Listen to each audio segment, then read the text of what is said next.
it's Mrs. Abbott. I'm here to read you a story today. While I read this story, I want you to think about the questions that we've been asking ourselves while we read in reading groups. The easy questions are who, what, where, and when.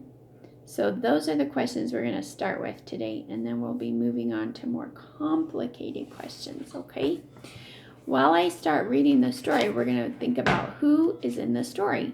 This first chapter of the book, we're going to be introduced to the characters.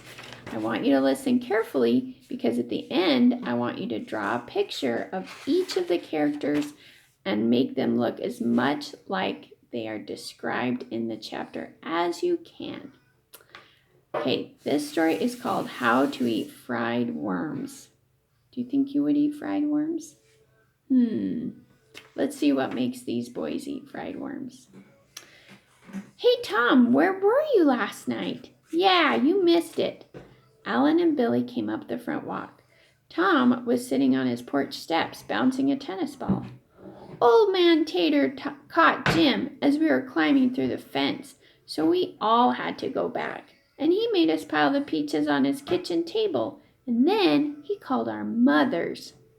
Joe's mother hasn't let him out yet. Where were you? Tom stopped bouncing the tennis ball. He was a tall, skinny boy who took his troubles very seriously. My mother kept me in. What for? I wouldn't eat my dinner. Alan sat down on the step below Tom and began to chew his thumbnail. What was it? Salmon casserole. Billy flipped down on the grass, chunky, snub-nosed, freckled. Those are some good descriptions. Salmon casserole's not so bad.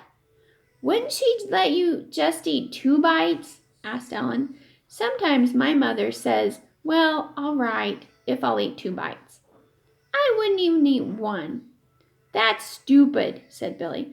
1 bite can't hurt you. I'd eat 1 bite of anything before I'd let them send me up to my room right after supper. Tom shrugged. How about mud? Ellen asked Billy. You wouldn't eat a bite of mud. Alan argued a lot. Small, knobby-kneed, nervous, gnawing at his thumbnail, his face smudged, his red hair mussed, shirt tail hanging out, shoelaces untied.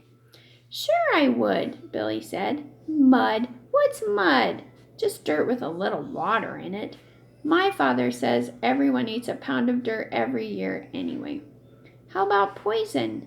That's different. Billy rolled over on his back. Is your mother going to make you eat the leftovers today at lunch? He asked Tom. She never has before. How about worms? Alan asked Billy. Tom's sister's cat squirmed out from under the porch and rubbed against Billy's knee.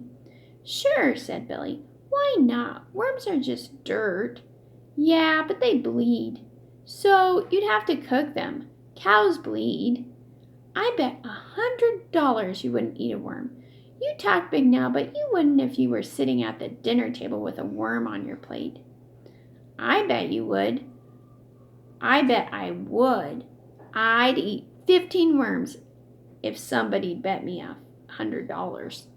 You really want to bet? I'll bet you $50 you can't eat 15 worms. I really will. Where are you going to get $50? In my savings account, I've got $130.79 in my savings account. I know because last week I put in the $5 my grandmother gave me for my birthday. Your mother wouldn't let you take it out?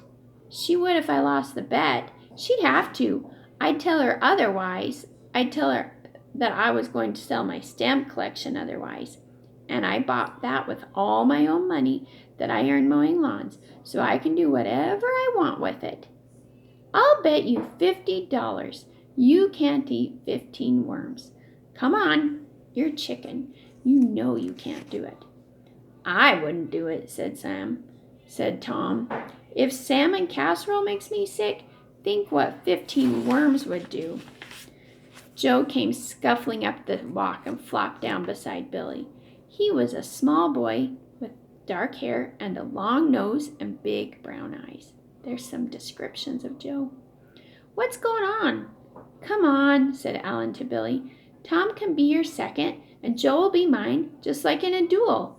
You think it's so easy? Here's your chance to make $50. Billy dangled a leaf in front of the cat, but the cat just rubbed against his knee, purring. What kind of worms? Regular worms.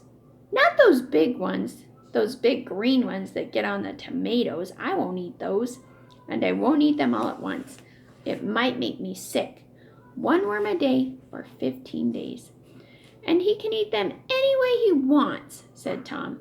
Boiled, stewed, fried, fricasseed. Yeah, but we provide the worms, said Joe, and there have to be witnesses present when he eats them. Either me or Alan or somebody we can trust, not just you and Billy. Okay, Alan said to Billy. Billy scratched the cat's ears. $50. That was a lot of money. How bad could a worm taste? He'd eaten fried liver, salmon loaf, mushroom, tongue, pig's teeth, pig's feet. Other kids' parents were always nagging them to eat, eat, eat. His had begun to worry about how much he ate. Not that he was fat. He just hadn't worked off all his winter blubber yet. He slid his hand into his shirt and furtively squeezed the side of his stomach. Worms were just dirt. Dirt wasn't fattening. If he won $50, he could buy that mini bike George Cunningham's brother had promised to sell him in September before he went away to college. Heck, he could gag anything down for $50, couldn't he? He looked up. I can use ketchup or mustard or anything I like that, as much as I want. Alan nodded. Okay. Billy stood up. Okay. We made it through the first chapter. We are introduced to all those important characters. And I hope to see your picture soon. Bye.